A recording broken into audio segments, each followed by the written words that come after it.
Today we're discussing the age-old argument of calisthenics or bodyweight exercises versus weights and going to the gym.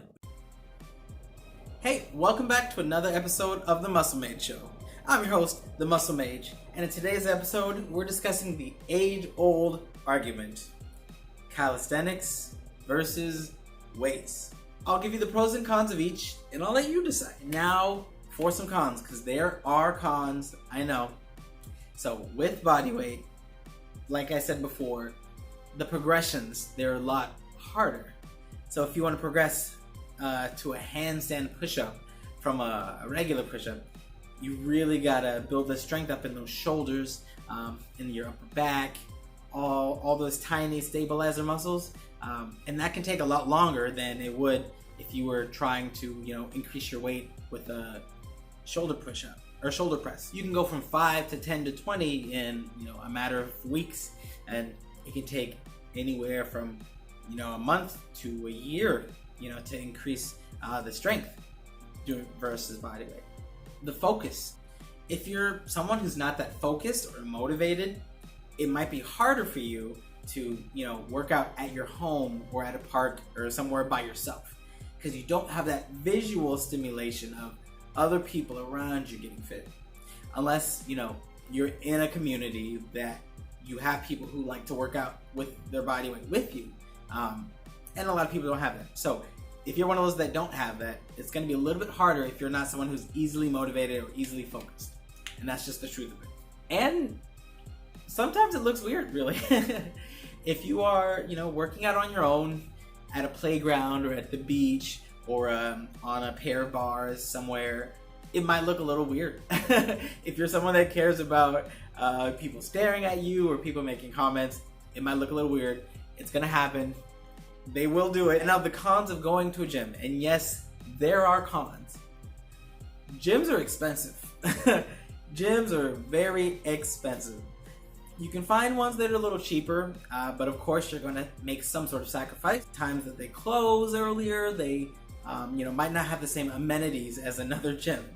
The gyms that stay open all the time, the gyms that have the swimming pool, that have all the fitness classes, that have the basketball courts and the tennis rackets and all of that, those are a little expensive. Especially if you live in a more metropolitan city like Los Angeles or San Diego or New York, cities that have lots of people and lots of hustle and bustle.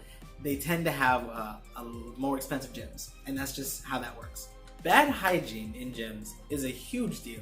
People are gross, and maybe it's me, I just don't like seeing naked people like all up in my face, and they funky, and they just walk around with their stuff just hanging out everywhere. That's just me. Maybe it's just me and no one else has ever had to deal with that. It's dirty, you gotta spray it off, and there's sweat, people just sweating everywhere. And this one, slightly controversial, but not really. I mean, it's common knowledge, but some people still like to argue about it. But I'm gonna say it anyway. All of the tiny fine-tuning things in your body that hold you together, like your tendons, your joints, your ligaments, your bones, those are all affected by heavyweight training.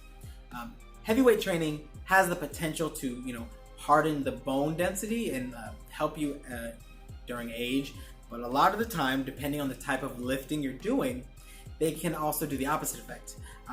You can tear tendons and joints and bones a lot easier because of the isolated movement of weights. So you just have to have a lot more care for proper form, especially in the gym, because you can go heavier a lot easier.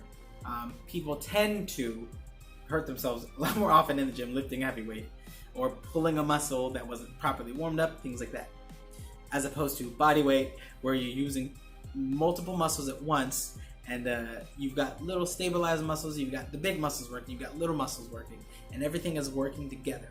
Those are the cons of bodyweight exercises versus using weights. And like I said before, my preference is bodyweight. Let me know what kind of workouts you do below. Do you like bodyweight exercises? Do you like going to the gym and lifting heavy weights? Are you a bodybuilder or a strongman? Put it in the comments below. I'd love to hear what you guys think. If you like this video, go ahead, leave a like, leave a comment, let me know what you think. This week's muscle tip, it's gonna be right here, your wrist. just like we talked about before, your wrist has tiny bones and tendons and muscles in it, and it's a lot of attention. So by working the wrist, by doing different types of forearm exercises, different kinds of curls and things like that, you actually can strengthen the wrist. By strengthening your wrist, you're going to strengthen your forearm. Better forearm means you can have bigger lifts and you can hold on to weights longer. So definitely recommend that. And if you want to learn how to get stronger wrists, go ahead and click this video right here for my video on wrist exercises. It's only 5 minutes and no weights necessary. All you need is a towel. And click here to subscribe and hit that notification bell so you can get all the great videos that I've got coming out for you soon. And I'll see you guys next time to bring you more tips that work like magic.